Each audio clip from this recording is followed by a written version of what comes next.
की मंजिल यकीनन एक दिन भटकते भटकते गुमराह हैं ओ जो घर से निकले ही नहीं। नमस्कार दोस्तों, आपके अपने चैनल स्टडी संग्राम पर मैं रोहित स्वागत करता हूं। आज मास्टर क्लास 4 होगी सामान्य ज्ञान की। यह क्लास आपके लिए बिल्कुल इंपॉर्टेंट है। बीएड एंट्रेंस एग्जाम के साथ साथ जितने भी एग्जाम हो रहे हैं, चाहे आप बिहार बीएड का एंट्रेंस एग्जाम देने जा रहे हो, चाहे राजस्थान का पीटेट देने जा रहे हो, चाहे सुपर टेट देने जा रहे हो, यूपी का कोई भी एग्जाम देने जा रहे हो, आपके लिए सामान्य ज्ञान इंपॉर्टेंट है। बीएड एंट्रेंस वाले तो भाई छोड़ना मत इस क्लास को, क्योंकि यह आपके लिए कम समय में एक बड़ा पैकेज है, समझ सकते हैं। और यह सामान्य ज्ञान आप में डायरेक्ट क्वेश्चन फंसेंगे। चलिए शुरू करते हैं अपनी क्लास को। अब क्लास में आखिर आज हम पढ़ेंगे क्या, क्लास को देखने से ही आपको पता लग जाएगा कि आखिर इसमें है क्या। तो सामान्य ज्ञान में इसमें बौद्ध धर्म से 2 प्रश्न आते हैं, आप में जीएसटी का 1 से 2 प्रश्न आ जाता है, महत्वपूर्ण दिवस से 1 प्रश्न आ जाता है। तो 4-5 प्रश्न आप अपने पक्के कर सकते हैं अगर यहां से प्रश्न आया तो। क्लास पूरी देखिएगा, बगैर पूरी क्लास देखिए मत जाइएगा। 4 क्लास है, सामान्य ज्ञान की 4थी क्लास है,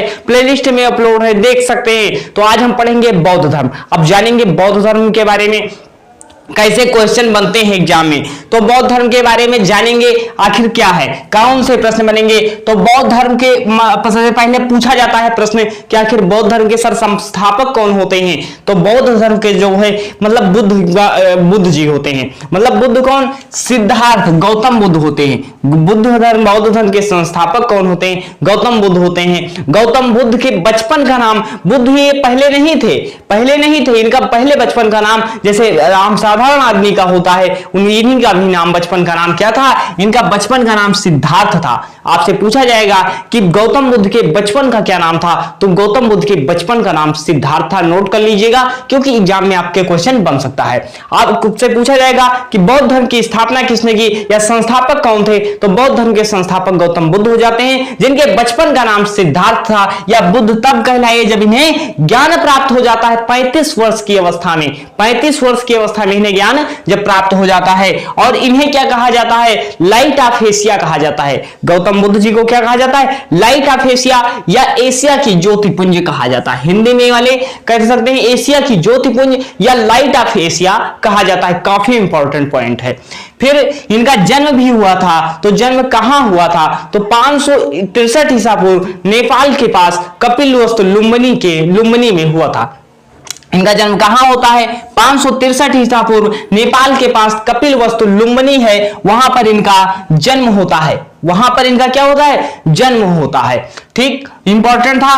फिर इनके पिता कोई रहे होंगे, भाई जन्म हुआ था, इनके पिता का क्या नाम था, तो इनके पिता का नाम शुद्धोधन था। शुद्धोधन आखिर कौन थे, या शाक्य कुल के मुखिया थे। शुद्धोधन कौन थे, शाक्य कुल था। शाक्य, आपसे पूछा जाएगा कि गौतम बुद्ध का संबंध किस वंश से है, तो यह शाक्य कुल से थे। इनके पिता शुद्धोधन शाक्य कुल के मुखिया थे, शाक्य कुल के मुखिया थे। तो इनके पिता कौन थे, शुद्धोधन थे। इनकी माता का नाम महामाया, मां से माता महामाया, मतलब कौन थी, इनकी माता का नाम महामाया था। और इनकी पत्नी भी थी, और इनका एक बेटा भी था। इनकी पत्नी का नाम था यशोदा, और इनके लड़के का नाम था राहुल था।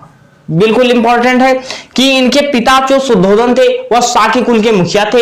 इनकी माता कौन होती है, महामाया हो जाती हैं। और इनके लड़का जो था उसका नाम क्या था, राहुल था, और पत्नी का नाम यशोधरा था। यहां से कुछ चीजें आपको समझ में आई होंगी। फिर जो है इन्होंने क्या है कि इन्हें जीवन मतलब एक घर में रहे, इन्हें कोई मतलब एक सन्यासी ने बताया था कि अगर आप ये जो है कि आप इन्हें अगर घर से बाहर निकलने देंगे तो यह शायद राजपाट आपका न संभाल पाए। इनके पिता से बताया गया शुद्धोधन जी से। तो शुद्धोधन जी ने इन्हें घर से बाहर ही नहीं निकलने दिया, घर से बाहर नहीं निकलने दिया। कहते हैं 29 साल तक ये घर में रहे, सारी सुविधाएं दी गई, और इन्हें कोई बाहरी व्यक्ति देखने नहीं दिया, देखा ही नहीं। फिर ये 29 वर्ष की अवस्था में, उससे पहले जो है घर से बाहर निकलते हैं अपने सारथी के साथ। जो घोड़ा था इनका, घोड़ा के क्या नाम है, कंथक था। इनका सारथी कौन होता है, चन्ना। सारथी चन्ना के साथ जाते हैं, वहां पे 4 दृश्य देखते हैं। बूढ़े दृश्य को देखते हैं, फिर सन्यासी को देखते हैं, फिर एक मरण अवस्था मतलब एक मृत शरीर को देखते हैं। तो इनकी बुद्धि थोड़ा लगा कि कौन चीज यहाँ पे, ये तो इससे अच्छा है, सन्यासी खुश होते हैं। तो इन्होंने सोचा कि हम निकलेंगे बाहर और संन्यास धारण करेंगे, ऐसा चीज करेंगे। तो वहां से भले प्रश्न न पूछा जाए, हमारा पर्पज होगा कि कहां से आपके एग्जाम में प्रश्न आएगा, तो उस प्रश्न को देखना है। तो चलिए, ये थ्योरी आप किसी भी बुक से पढ़ लेना, पर इंपॉर्टेंट प्रश्न जहां से आएंगे वो चीज हम आपको बताएंगे। अब इंपॉर्टेंट प्रश्न क्या है कि ग्रह त्याग कब होता है सर? तो 29 वर्ष की अवस्था में एक ग्रह को मतलब घर के त्याग कर देते हैं, घर को त्याग कर देते हैं, संन्यास धारण कर लेते हैं, मतलब 29 साल की अवस्था में यहाँ। और इनका जो ग्रह त्याग होता है या घर को त्याग करना क्या कहलाता है? तो महाभिनिष्क्रमण कहलाता है। ग्रह त्याग 29 वर्ष की अवस्था में एक ग्रह त्याग देते हैं, इसे क्या कहा जाता है? बौद्ध धर्म में महाभिनिष्क्रमण कहा जाता है। यह आपके इंपॉर्टेंट एग्जाम में आ चुका है कि इसे क्या कहा जाता है कि महाभिनिष्क्रमण कहा जाता है। 29 वर्ष की अवस्था में ग्रह को त्याग देते हैं। 35 वर्ष की अवस्था में मतलब 6 वर्ष तक कठिन परिश्रम के बाद 35 वर्ष की अवस्था में इन्हें क्या है? बुद्ध को मतलब सिद्धार्थ को ज्ञान की प्राप्ति होती है, तब जाके या बुद्ध कहलाते हैं। बुद्ध का अर्थ ही क्या होता है? ज्ञान प्राप्त करना। बुद्ध का अर्थ ही क्या होता है? ज्ञान प्राप्त करना, अर्थात गौतम बुद्ध हो जाता है। तो तब इनका सिद्धार्थ 29 वर्ष की अवस्था में यह गौतम बुद्ध नहीं थे, यह सिद्धार्थ थे। पर 35 वर्ष की अवस्था में जब इन्हें ज्ञान प्राप्त हो जाता है, और इन्हें कब प्राप्त होता है ज्ञान? तो फल्गु नदी के किनारे, फल्गु नदी के किनारे कब प्राप्त होता है? फल्गु नदी या निरंजना नदी मिल सकता है आपके पेपर में, तो के किनारे और पीपल के वृक्ष के नीचे सिद्धार्थ को ज्ञान प्राप्त होता है, तभी यह गौतम बुद्ध कहलाते हैं। 35 वर्ष की अवस्था में जो है ज्ञान प्राप्त होता है। यह आपके यूपी टेट 2021 में प्रश्न आया था। अब क्या है कि यह उपदेश देते हैं, जब भाई इन्हें ज्ञान की प्राप्ति कहां हुई थी? तो यहाँ पे पीपल के पेड़ के नीचे, निरंजना या फल्गु नदी के किनारे, और बोध गया। बोध गया भी ऑप्शन में मिल जाता है, तो बोध गया भी आप क्लिक कर सकते हैं, लिख सकते हैं बोध गया। अब क्या है? उपदेश दिया। उपदेश कहां देते हैं सर? जब इन्हें ज्ञान प्राप्त होगा, भाई किसी को ज्ञान प्राप्त होगा तो उपदेश तो देगा ही। तो जब इन्हें ज्ञान प्राप्त हुआ तो उपदेश देने गए। उपदेश कहां दिया? सारनाथ में उपदेश दिया। पहला उपदेश 5 ब्राह्मणों को देते हैं, सारनाथ में देते हैं। प्रथम उपदेश कहां देते हैं? सारनाथ में देते हैं। और वह क्या कहलाता है? प्रथम उपदेश को क्या कहा जाता है? आपसे पूछा जाएगा कि गौतम बुद्ध जी ने पहला उपदेश कहां दिया? तो सारनाथ में देते हैं, जिसे बौद्ध धर्म में क्या कहा जाता है? महाभिनिष्क्रमण। क्या? धर्म चक्र परिवर्तन। महाभिनिष्क्रमण किसे कहा गया? ग्रह त्याग की घटना को। जबकि धर्म चक्र परिवर्तन किसे कहा जाता है? धर्म चक्र परिवर्तन मतलब जब प्रथम बार क्या देते हैं? ज्ञान देते हैं। प्रथम बार ज्ञान किसे देते हैं या उपदेश देते हैं? तो किसमें? धर्म चक्र परिवर्तन कहलाता है। प्रथम उपदेश जो देते हैं, अधिकांश उपदेश इनके किस भाषा में थे? तो मतलब जो जनसाधारण की भाषा थी वह पाली भाषा थी। पाली भाषा में उपदेश देते हैं। यह काफी इंपॉर्टेंट है, किस भाषा में देते हैं? पाली भाषा में देते हैं। तो यह है धर्म चक्र परिवर्तन कहलाता है। जो उपदेश देने की घटना है, इसे बौद्ध धर्म क्या कहा जाता है? धर्म चक्र परिवर्तन के नाम से जाना जाता है। नोट कर लीजिएगा, काफी इंपॉर्टेंट है। सर्वाधिक उपदेश जो है इन्होंने कहां दिया था या पूछा जाता है? पहला उपदेश तो सारनाथ में देते हैं, पर सर्वाधिक उपदेश जो है कौशल की राजधानी क्या थी? श्रावस्ती थी। श्रावस्ती में देते हैं, जो है श्रावस्ती में जो देते हैं। या उपदेश कहां देते हैं? सर्वाधिक उपदेश कहां देते हैं? श्रावस्ती में देते हैं। सारथी कौन था? चन्ना था। और इनका घोड़ा कौन था? कंथक था। पूछा जाता है कि इनके गौतम बुद्ध के घोड़े का क्या नाम था? तो कंथक था। और सारथी क्या था? चन्ना था। ये काफी इंपॉर्टेंट पॉइंट थे, नोट कर सकते हैं, और इंपॉर्टेंट भी है। और इनका जो है मतलब ये शरीर त्याग देते हैं। हम ये नहीं कह सकते कि मृत हैं, क्योंकि हमारे सामने अभी भी है, समझ सकते हैं। जैसे जिसको माना जा रहा है भाई वो है, समझ सकते हैं। तो क्या है? शरीर त्याग हम कह सकते हैं। शरीर त्याग किया, तो शरीर तक कब त्याग किया? 80 वर्ष की अवस्था में। 80 वर्ष की अवस्था में क्या त्याग किया? 483 ईसा पूर्व में। 483 ईसा पूर्व में कुशीनगर में अपने शरीर का त्याग किया था। शरीर का त्याग किया 483 ईसा पूर्व में, 80 वर्ष की अवस्था में। और जिसे बौद्ध धर्म में क्या कहा जाता है? महापरिनिर्वाण कहा जाता है। एक बार फिर से देखिए, ग्रह त्याग की घटना को क्या कहा गया? ग्रह त्याग की घटना को महाभिनिष्क्रमण कहा गया। हमने पढ़ाया है, महाभिनिष्क्रमण कहा गया। और क्या है? जब उपदेश दिया उसे क्या कहा गया? धर्म चक्र परिवर्तन के नाम से जाना जाता है। और जब इनके मतलब शरीर त्याग दिया तो क्या कहलाता है? महापरिनिर्वाण कहलाता है। आपसे पूछा जाता है कि गौतम बुद्ध जी का महापरिनिर्वाण कहां हुआ था? तो निर्वाण या परिनिर्वाण जो होता है वह कुशीनगर में होता है। नोट कर लीजिएगा। बौद्ध प्रचार जो है, बौद्ध धर्म का प्रचार किस भाषा में हुआ था सर? तो पाली भाषा में होता है। पाली भाषा हमने बताया कि उपदेश किस भाषा में सबसे अधिक बौद्ध धर्म में उपदेश किस में दिए गए, पाली भाषा का ही अधिकांश प्रयोग हुआ है। तो ये चीजें थी, पाली भाषा का है। अब कुछ एग्जाम में मिला क्वेश्चन कि जो बौद्ध धर्म के जो अनुयायी हैं या बौद्ध धर्म के जो मतलब सलाहकार हैं या बौद्ध धर्म के जो जुड़े हैं वह कहते हैं गौतम बुद्ध जी का अगला अवतार होगा। तो एग्जाम में पूछा जाता है कि उस अगले अवतार को क्या नाम जाना जाता है, किस नाम से जाना जाता है। भाई गौतम बुद्ध जी का जो अगला अवतार होगा उसे किस नाम से जाना जाएगा, उन्हें तो मैत्रेय के नाम से जाना जाएगा। यह कई एग्जाम में बार बार क्वेश्चन रिपीट हो चुका है। अगला अवतार जो गौतम बुद्ध जी का होगा उन्हें मैत्रेय नाम से जाना जाएगा।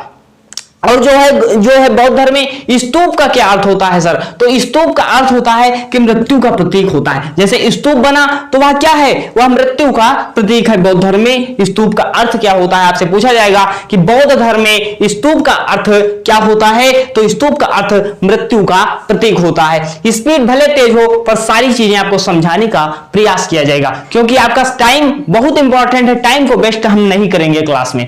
अब क्या है कि प्रथम बौद्ध संगीत कब होती है, प्रथम बौद्ध संगीत जो होती है, बौद्ध संगीत से 4 बौद्ध संगीत होती हैं कुल। यहां से प्रश्न पूछा जाता है या तो इनके यही महाभिनिष्क्रमण ग्रह त्याग की घटना, धर्म चक्र परिवर्तन जो होता है वो प्रथम उपदेश देते हैं। इनके जो है शरीर त्याग की घटना क्या कहलाती है, महापरिनिर्वाण कहलाती है। यहां से तो प्रश्न पूछा जाता है या तो पूछा जाता है कि सर्वाधिक उपदेश कहां दिए थे, तो सर्वाधिक उपदेश देते हैं श्रावस्ती में और पहला उपदेश सारनाथ में देते हैं। और इनका जो है महापरिनिर्वाण कहां होता है, कुशीनगर में होता है। इसके बाद कहां से प्रश्न पूछा जाता है, इसके बाद पूछा जाता है बौद्ध संगीत से।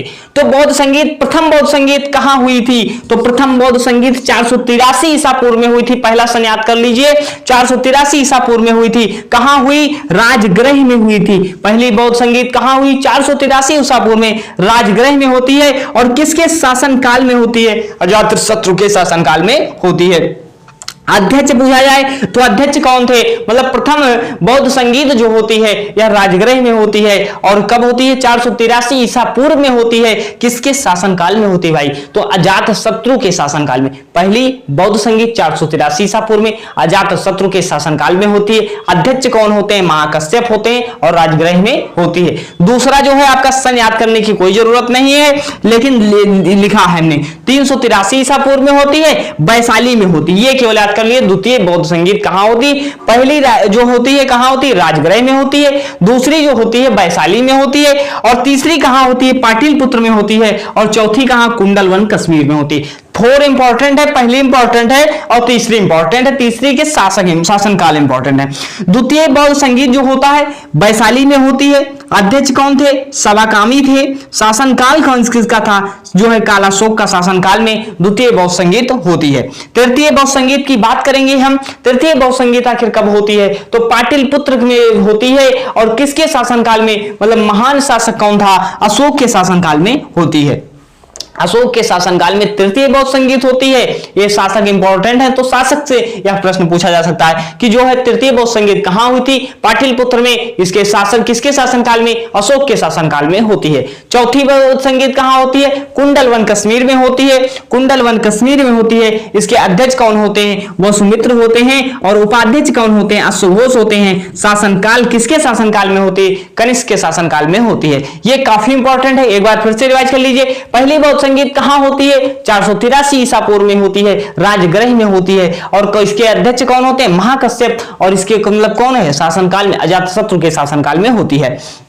अब बात करेंगे दूसरी, वैशाली में होती है और सवाकामी अध्यक्ष होते हैं। और जबकि कालाशोक के शासनकाल में होती है। दूसरी वैशाली में होती है, कालाशोक के शासनकाल में होती है। ये इंपॉर्टेंट कीजिए, पहले आप ऐसे ना याद कीजिए, शासनकाल याद कीजिए। तृतीय बौद्ध संगीत पाटलिपुत्र में, शासनकाल अशोक। तृतीय बौद्ध संगीत पहली जो होती है राजगृह में होती है, राजगृह में होती है। राजगृह अजातशत्रु के शासनकाल में होती है। और द्वितीय वैशाली में, कालाशोक के शासनकाल में। तृतीय पाटलिपुत्र में, अशोक के शासनकाल में। चतुर्थ बौद्ध संगीत कुंडलवन कश्मीर में, कनिष्क के शासनकाल में होती है। काफी इंपॉर्टेंट था। अब हम पढ़ेंगे ये जो है बौद्ध धर्म आपका बिल्कुल कंप्लीट, यहां से 1 से 2 प्रश्न आएंगे, आप कर लेंगे। अब क्या है कि हम पढ़ेंगे गुड्स एंड सर्विस टैक्स। आखिर जीएसटी क्या है, जीएसटी से एक प्रश्न आपके एग्जाम में पूछा गया है और एक दो और पूछे जा सकते हैं। तो जीएसटी आखिर होता क्या है, गुड्स एंड सर्विस टैक्स, वस्तु एवं सेवा कर। वस्तु एवं सेवा कर होता है या अप्रत्यक्ष कर होता है या प्रत्यक्ष कर होता है, इसके बारे में एग्जाम में कौन से प्रश्न बनेंगे उसके बारे में हम जानेंगे। तो जीएसटी क्या है? गुड्स एंड सर्विस टैक्स होता है, जिसे वस्तु एवं सेवा कर के नाम से जाना जाता है। यह जो है संपूर्ण भारत में कह सकते हैं कि कब लागू होता है? 1 जुलाई 2017 को लागू होता है। 1 जुलाई 2017 को आप में पूछा गया है कि 1 जुलाई 2017 को जीएसटी कब लागू हुआ, तो 1 जुलाई 2017 को लागू होता है। जीएसटी डे कब मनाया जाता है? तो 1 जुलाई को ही मनाया जाएगा, 1 जुलाई को मनाया जाएगा। आखिर इसकी सिफारिश किसने की थी? एसएससी एग्जाम में बार बार पूछा जाता है भाई। 1 जुलाई 2017 को पूछा जा चुका है आपके एग्जाम में कि जीएसटी कब मतलब लागू हुआ, तो अब आपसे पूछा जाएगा कि इसकी सिफारिश किसने की थी? तो विजय केलकर समिति की सिफारिश पर जो है जीएसटी को लागू किया जाता है 1 जुलाई 2017 को। 1 जुलाई 2017 को लागू किया जाता है। पहला राज्य कौन था इसे लागू करने वाला? तो पहला राज्य असम हो जाता है। और इसमें पूछा जाता है कि पहला देश कौन था लागू करने वाला? जीएसटी लागू करने वाला पहला देश फ्रांस हो जाता है। जीएसटी कौन सा कर है? अप्रत्यक्ष कर है। जीएसटी अप्रत्यक्ष कर है। जीएसटी के ब्रांड एम्बेसडर कौन हो जाते हैं? तो जीएसटी के ब्रांड एम्बेसडर अमिताभ बच्चन हो जाते हैं। और पूछा जाए कि थीम क्या है? One nation one tax one market हो जाता है। एक राष्ट्र एक कर एक बाजार। जीएसटी का मूल मंत्र यही है कि एक राष्ट्र एक कर एक बाजार, one nation one tax one market होता है। मतलब जीएसटी लागू करने वाला पहला राज्य असम। जीएसटी सबसे पहले किस देश में लागू हुई? फ्रांस में लागू हुई। जीएसटी किस समिति की सिफारिश पर लाया गया? विजय केलकर समिति की सिफारिश पर लाया गया। और जीएसटी क्या है? इनडायरेक्ट टैक्स है। 5 क्वेश्चन इसमें पूछे जाते हैं और वह बार बार रिपीट होते हैं जीएसटी से रिलेटेड। ये समझ में आ गया। अब कुछ महत्वपूर्ण दिवस पढ़ेंगे भाई। यहां से प्रश्न आप पूछोगे, एग्जामिनर से कह रहे हैं, मान लीजिए यहां से नहीं पूछेगा, यहां से नहीं पूछेगा, यहां से नहीं पूछेगा तो यहां से पूछ लेगा। मतलब ऐसे टॉपिक पढ़ा रहे हैं कि हर क्लास से प्रश्न आपको मिलेंगे आपके एग्जाम में। हर क्लास से आपको एग्जाम में प्रश्न मिलने तय हैं। अब क्या है कि हम तय करेंगे कि आखिर कौन से महत्वपूर्ण दिवस हैं। विश्व हिंदी दिवस कब मनाया जाता है? जो लोग पढ़े हैं बताइए, विश्व हिंदी दिवस कब मनाया जाता है? आपको ऑप्शन दे दे, 14 सितंबर, 14 सितंबर या 10 जनवरी विश्व हिंदी दिवस। तो विश्व हिंदी दिवस जो है आपको 10 जनवरी को मनाया जाता है, जबकि राष्ट्रीय हिंदी दिवस कब मनाया जाता है? 14 सितंबर को मनाया जाता है। तो 10 जनवरी को क्या मनाया जाता है? 10 जनवरी को क्या मनाया जाता है? विश्व हिंदी दिवस मनाया जाता है। राष्ट्रीय युवा दिवस कब मनाया जाता है? राष्ट्रीय युवा दिवस कब मनाया जाता है बताइए, सोचिए कि कब मनाया जाता है। तो जनवरी में ही मनाया जाता है, 12 जनवरी को मनाया जाता है। 12 जनवरी को क्या मनाया जाता है? राष्ट्रीय युवा दिवस मनाया जाता है, नोट कर लीजिएगा। राष्ट्रीय बालिका दिवस कब मनाया जाता है? राष्ट्रीय बालिका दिवस 24 जनवरी या 25 जनवरी को मनाया जाता है। बताइए एक ऑप्शन कि 24 जनवरी या 25 जनवरी को मनाया जाएगा। तो राष्ट्रीय बालिका दिवस 24 जनवरी को मनाया जाता है। 24 जनवरी को राष्ट्रीय बालिका दिवस मनाया जाता है। अब बात करेंगे राष्ट्रीय विज्ञान दिवस कब मनाया जाता है। राष्ट्रीय विज्ञान दिवस कब मनाया जाता है? फरवरी में मनाया जाता है। तो 28 फरवरी को राष्ट्रीय विज्ञान दिवस मनाया जाता है। काफी इंपॉर्टेंट है ये सारे जो है, मतलब 6 महीने के आपको पूरे डेज करा रहे हैं। तो इसमें 28 फरवरी को राष्ट्रीय विज्ञान दिवस मनाया जाता है। अंतरराष्ट्रीय महिला दिवस कब मनाया जाता है बताइए? मार्च में मनाया जाता है। कब मनाया जाता है? तो 8 मार्च को अंतरराष्ट्रीय महिला दिवस मनाया जाता है। अब बात करेंगे विश्व उपभोक्ता अधिकार दिवस कब मनाया जाता है। विश्व उपभोक्ता अधिकार दिवस कब मनाया जाता है, यह बताइए आप लोग कि कब मनाया जाता है। मार्च में मनाया जाता है। मार्च में मनाया जाता है। तो कब मनाया जाएगा? 15 मार्च को राष्ट्रीय उपभोक्ता दिवस मनाया जाता है। 15 मार्च को जो है विश्व उपभोक्ता, राष्ट्रीय नहीं, राष्ट्रीय तो अट जाता है दिसंबर में, ये विश्व की बात हो रही है। विश्व उपभोक्ता अधिकार दिवस 15 मार्च को मनाया जाता है, जबकि राष्ट्रीय उपभोक्ता दिवस दिसंबर में मनाया जाता है। 15 मार्च को विश्व उपभोक्ता अधिकार दिवस मनाया जाता है। विश्व जल दिवस कब मनाया जाता है? मार्च में मनाया जाता है। भाई इंपॉर्टेंट है। विश्व जल दिवस 22 मार्च को मनाया जाता है। 22 मार्च को विश्व जल दिवस मनाया जाता है। विश्व क्षय रोग या टीबी डे कब मनाया जाता है? विश्व टीबी डे कब मनाया जाता है? वर्ल्ड टीबी डे, विश्व क्षय रोग दिवस कब मनाया जाता है? तो 24 मार्च को मनाया जाता है। 24 मार्च को क्या मनाया जाता है? टीबी डे मनाया जाता है। और विश्व स्वास्थ्य दिवस 2021 में आपके प्रश्न आ चुका है कि विश्व स्वास्थ्य दिवस कब मनाया जाता है भाई? तो 7 अप्रैल को आपका विश्व स्वास्थ्य दिवस मनाया जाता है। इंपॉर्टेंट है। विश्व स्वास्थ्य दिवस कब मनाया जाता है? 7 अप्रैल को मनाया जाता है। आपके एग्जाम में प्रश्न पूछा जा चुका है। पूछा जाता है पृथ्वी दिवस कब मनाया जाता है? तो 22 अप्रैल को सर पृथ्वी दिवस मनाया जाता है। 22 अप्रैल को जो है आपका क्या मनाया जाता है, पृथ्वी दिवस मनाया जाता है। अब बात करेंगे विश्व मलेरिया दिवस कब मनाया जाता है, बताइए जो लोग पढ़े हैं, कहीं भी पढ़े हैं, बताइए विश्व मलेरिया दिवस कब मनाया जाता है। 25 अप्रैल को विश्व मलेरिया दिवस मनाया जाता है। 25 अप्रैल को विश्व मलेरिया दिवस मनाया जाता है। मई में विश्व रेड क्रॉस दिवस मनाया जाता है, तो 8 मई को विश्व रेड क्रॉस दिवस मनाया जाता है। रेड क्रॉस दिवस कब मनाया जाता है, 8 मई को विश्व रेड क्रॉस दिवस मनाया जाता है। विश्व तंबाकू निषेध दिवस, विश्व तंबाकू दिवस नहीं, विश्व तंबाकू निषेध दिवस कब मनाया जाता है, तो यह मई की लास्ट डेज को मनाया जाता है। तो कब है, 31 मई को मनाया जाता है। इंपॉर्टेंट है, 31 मई को कब मनाया जाता है, विश्व तंबाकू निषेध दिवस मनाया जाता है। विश्व पर्यावरण दिवस कब मनाया जाता है, जून में मनाया जाता है। फर्स्ट वीक में मनाया जाता है, कब मनाया जाएगा, फर्स्ट वीक मतलब फर्स्ट मान सकते हैं, तो मतलब 5 जून को, आपका 5 जून को क्या है, विश्व पर्यावरण दिवस मनाया जाता है। अंतरराष्ट्रीय योग दिवस मनाया जाता है, जून में मनाया जाता है। तो 21 जून को क्या मनाया जाता है, राष्ट्रीय अंतरराष्ट्रीय योग दिवस आपका मनाया जाता है। 21 जून को जो है अंतरराष्ट्रीय योग दिवस मनाया जाता है। अब ये जो है पूरे 6 महीने के इंपॉर्टेंट डेज थे। पहले की नोट कीजिए, विश्व हिंदू दिवस 10 जनवरी को, राष्ट्रीय युवा दिवस 12 जनवरी को, और आपका राष्ट्रीय बालिका दिवस 24 जनवरी को, और राष्ट्रीय विज्ञान दिवस 28 फरवरी को, अंतरराष्ट्रीय महिला दिवस 8 मार्च को, विश्व उपभोक्ता अधिकार दिवस 15 मार्च को, विश्व जल दिवस 22 मार्च को, 24 मार्च को विश्व क्षय रोग दिवस या टीबी डे जो है 24 मार्च को मनाया जाता है। 7 अप्रैल को विश्व स्वास्थ्य दिवस, और 22 अप्रैल को पृथ्वी दिवस, और 22 अप्रैल को पृथ्वी दिवस, 25 अप्रैल को विश्व मलेरिया दिवस, 8 मई को विश्व रेड क्रॉस दिवस, और 31 मई को विश्व तंबाकू डे, और 5 जून को विश्व पर्यावरण दिवस, और 21 जून को अंतरराष्ट्रीय योग दिवस मनाया जाता है। ये काफी इंपॉर्टेंट है, 6 महीने के जो है इंपॉर्टेंट डेज हैं। और यहाँ बौद्ध धर्म आपने पढ़ा, ये सारी चीजें रिवाइज कर लीजिए फिर एक बार। बौद्ध धर्म के संस्थापक गौतम बुद्ध, गौतम बुद्ध हो जाते हैं बौद्ध धर्म के संस्थापक। इन्हें क्या कहा जाता है, इन्हें क्या कहा जाता है, एशिया की ज्योतिपुंज या लाइट ऑफ एशिया कहा जाता है, लाइट ऑफ एशिया कहा जाता है। इनके पिता का नाम शुद्धोधन था, या साकी कुल के मुखिया थे। इन्होंने प्रथम उपदेश कहां दिया था, सारनाथ में दिया था, जिसे किस नाम से जाना जाता है सर, धर्म चक्र प्रवर्तन के नाम से जाना जाता है। 29 वर्ष में इन्होंने गृह त्याग किया, जिसे किस नाम से जाना जाता है, तो महाभिनिष्क्रमण के नाम से उन्हें बौद्ध धर्म में जाना जाता है। इनका महापरिनिर्वाण कब होता है सर, कहां होता है, कुशीनगर में होता है, 483 ईसा पूर्व में होता है, और इन्हें कहां, कुशीनगर में होता है, जिसे क्या कहा जाता है, महापरिनिर्वाण कहा जाता है। समझ में आ गई बात। अब बात करेंगे कुछ जो पहली बहुत जो संगीत होती है वह कहां होती है, राजगृह में होती है। कौन हो जाते हैं, अजात शत्रु जो हो जाते हैं, अजात शत्रु के शासन काल में होती है। द्वितीय बौद्ध संगीत किसके शासन काल में, कालाशोक के शासन काल में होती है।